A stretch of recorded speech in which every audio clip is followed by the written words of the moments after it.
Just go inside. Ask the other guard there. I'm still on my break. Okay. Do I have to wait?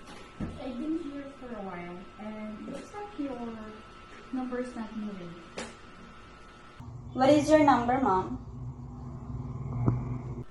I can see that your number is already on B45, and I'm B50. And it's so disappointing to wait for so long for just this number. Excuse me, Mom. We are trying our best to make each transaction faster as much as possible. So please just wait. Whatever. You're just wasting my time. I'll report this man. We are all wasting our time here, Mom. Your service is so slow, and your staff here is so disrespectful. I will just go to the other branch and report this branch. Really cannot wait for your number to be called, then your option would be best. Customer C58. Customer C58, please. Okay.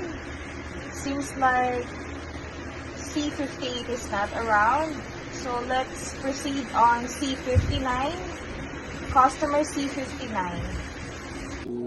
Hey, miss. Yes, I'm talking to you. I think you skipped my number. Yeah? My number is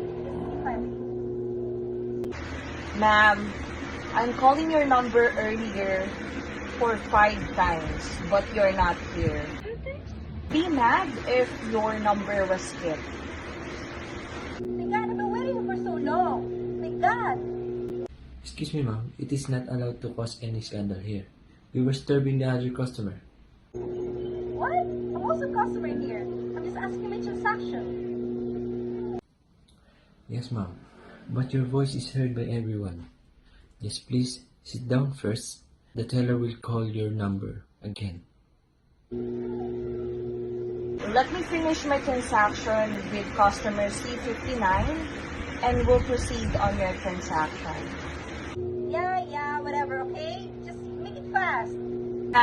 You don't need to shout. This is your fault and you need to wait for your turn. Okay? Thank you. Yeah, whatever.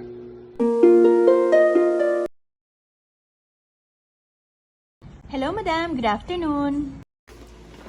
Hello, Ma'am Guard. Good afternoon po. Is the bank still open for transaction? Can I go inside? Yes, madam. The bank is still open for transactions. You may go inside and get your number from the machine. Oh, okay. Thank you so much.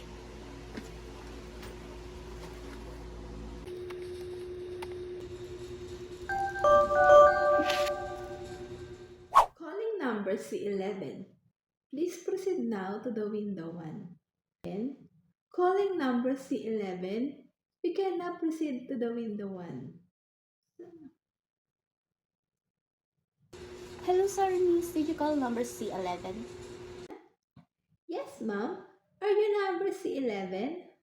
Oh, yes, that is my number. Sorry, I just went to the bathroom. It's okay, ma'am. You can now sit, ma'am, so we can proceed. Okay, thank you. Hello, madam. Good afternoon. Well, good afternoon. You look always fresh, huh? Thank you for your assistance. You're always pretty too, ma'am. B12, please proceed to window 3. Hello, good afternoon. My number is B12. Is Anessa here? I would like her to assist me about my life insurance. Hi, madam. Good afternoon. As of now, Alessa is not available. She's on leave. Would you mind if I process your transaction as her substitute? It's fine with me. We can proceed. Thank you, madam. Please take your seat. I'll go ahead and pull up your account. Thank you. Take your time.